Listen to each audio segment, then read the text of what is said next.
ಈ video skip ಮಾಡದೆ ನೋಡಿ SIR ಪ್ರೋಸೆಸ್ ನ 2 ಮಿನಿಟ್ಸ್ ಅಲ್ಲಿ ಕಂಪ್ಲೀಟ್ ಮಾಡೋದು ಹೇಗೆ ಅಂತ ತೋರಿಸ್ಕೊಡ್ತೀನಿ. ಸೊ ನಿಮ್ಮ ಹತ್ರ ರಿಜಿಸ್ಟರ್ಡ್ ಮೊಬೈಲ್ ನಂಬರ್ ಇರಬೇಕು, ವೋಟರ್ ID ಇರಬೇಕು, ಆಧಾರ್ ಕಾರ್ಡ್ ಇರಬೇಕು ಅಷ್ಟೇ. ಸೊ ಫಾಲೋ ಮಾಡಿ ಈಗಲೇ. voters.eci.gov.in ಅಲ್ಲಿ ಅಕೌಂಟ್ ಕ್ರಿಯೇಟ್ ಮಾಡಬೇಕು. ಮತ್ತೆ ಫಾರ್ಮ್ 8 ಗೆ ನಿಮ್ಮ ಮೊಬೈಲ್ ನಂಬರ್ ನ ಅಟ್ಯಾಚ್ ಮಾಡಬೇಕು. ಈ ಡೀಟೇಲ್ಸ್ ನಾನು ಪ್ರೀವಿಯಸ್ ವಿಡಿಯೋ ಅಲ್ಲಿ ಎಕ್ಸ್ಪ್ಲೈನ್ ಮಾಡಿದೀನಿ, ಲಿಂಕ್ ಅಟ್ಯಾಚ್ ಮಾಡಿರ್ತೀನಿ, ಬೇಕಿದ್ರೆ ಚೆಕ್ ಮಾಡಿ. Second option search your name in last SIR ಅಂತ ಕ್ಲಿಕ್ ಮಾಡಿ. ಅಲ್ಲಿ ನಿಮ್ಮ ವೋಟರ್ ಡೀಟೇಲ್ಸ್ ಎಂಟ್ರಿ ಮಾಡಬೇಕಾಗುತ್ತೆ. 2002 ಅಲ್ಲಿ ನೀವು ಎಲ್ಲಿ ವೋಟ್ ಮಾಡಿದೀರಾ ಅಂತ ಜ್ಞಾಪಕ ಮಾಡ್ಕೊಂಡು ಅಲ್ಲಿ ಎಲ್ಲಾ ಡೀಟೇಲ್ಸ್ ಇರುತ್ತೆ ಎಂಟ್ರಿ ಮಾಡಿ. ಅದಾದ್ಮೇಲೆ ಸರ್ಚ್ ಬಟನ್ ಕ್ಲಿಕ್ ಮಾಡಿ. ಸರ್ಚ್ ಬಟನ್ ಕ್ಲಿಕ್ ಮಾಡಾದ್ಮೇಲೆ ನಿಮ್ ಡೀಟೇಲ್ಸ್ ಇಲ್ಲಿ ಬರುತ್ತೆ.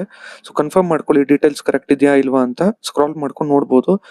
ಈ ಡೇಟಾನ ನೀವು ಸ್ಕ್ರೀನ್ ಶಾಟ್ ತಗೊಳ್ಳಿ ಅಥವಾ ಎಲ್ಲರೂ ನೋಟ್ ಮಾಡ್ಕೊಂಡು ಇಟ್ಕೊಳ್ಳಿ. ನೆಕ್ಸ್ಟ್ ಸ್ಟೆಪ್ ಹೆಲ್ಪ್ ಆಗುತ್ತೆ. ಇಲ್ಲಿ ಫಸ್ಟ್ ಆಪ್ಷನ್ ಸೆಲೆಕ್ಟ್ ಮಾಡಿ, ಫಿಲ್ ಎನ್ಯೂಮರೇಷನ್ ಫಾರ್ಮ್ ಅಂತ. ಫಾರ್ಮ್ ಫಿಲ್ ಅಪ್ ಮಾಡಾದ್ಮೇಲೆ ನೀವು ಡೀಟೇಲ್ಸ್ ಎಂಟ್ರಿ ಮಾಡಬೇಕಾಗುತ್ತೆ. ಕರ್ನಾಟಕ ಅಂತ ಸೆಲೆಕ್ಟ್ ಮಾಡಿ, ನಿಮ್ದು ಕರೆಂಟ್ ವೋಟರ್ ಡೀಟೇಲ್ಸ್ ನ ಎಂಟ್ರಿ ಮಾಡಿ ಸರ್ಚ್ ಕ್ಲಿಕ್ ಮಾಡಿ.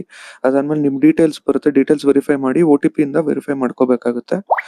OTP ಬಂದಾದ್ಮೇಲೆ ನೀವು ಫಸ್ಟ್ ಆಪ್ಷನ್ ಸೆಲೆಕ್ಟ್ ಮಾಡಿ, ಯಾಕಂದ್ರೆ ನಿಮ್ 2012 ನಿಮ್ ಹೆಸರಿತ್ತು, ಡೀಟೇಲ್ಸ್ ಇತ್ತು ಅಂತ. ಸೊ ಅದಾದ್ಮೇಲೆ ವೆರಿಫೈ ಮಾಡ್ಕೊಳ್ಳಿ ಡೀಟೇಲ್ಸ್ ನ, ಮತ್ತೆ ಎಂಟರ್ ಮಾಡಿ ಕಂಟಿನ್ಯೂ ಕ್ಲಿಕ್ ಮಾಡ್ಕೊಳ್ಳಿ.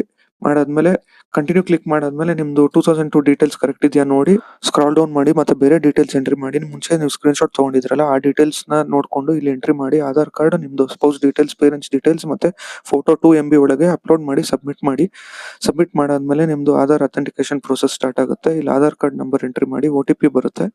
OTP ಬಂದಾದ್ಮೇಲೆ ವೆರಿಫೈ ಮಾಡಿದ ತಕ್ಷಣ ನಿಮ್ದು SIR ಪ್ರೋಸೆಸ್ ಕಂಪ್ಲೀಟ್ ಆಗಿದೆ ಅಂತ ಒಂದು ಅಕ್ನಾಲೆಜ್ಮೆಂಟ್ ಕ್ರಿಯೇಟ್ ಆಗುತ್ತೆ. ಅದನ್ನ ಎಲ್ಲಾದ್ರೂ ಸ್ಟೋರ್ ಮಾಡಿ ಇಟ್ಕೊಳ್ಳಿ ಫ್ಯೂಚರ್ ರೆಫರೆನ್ಸ್ಗೆ. Thank you.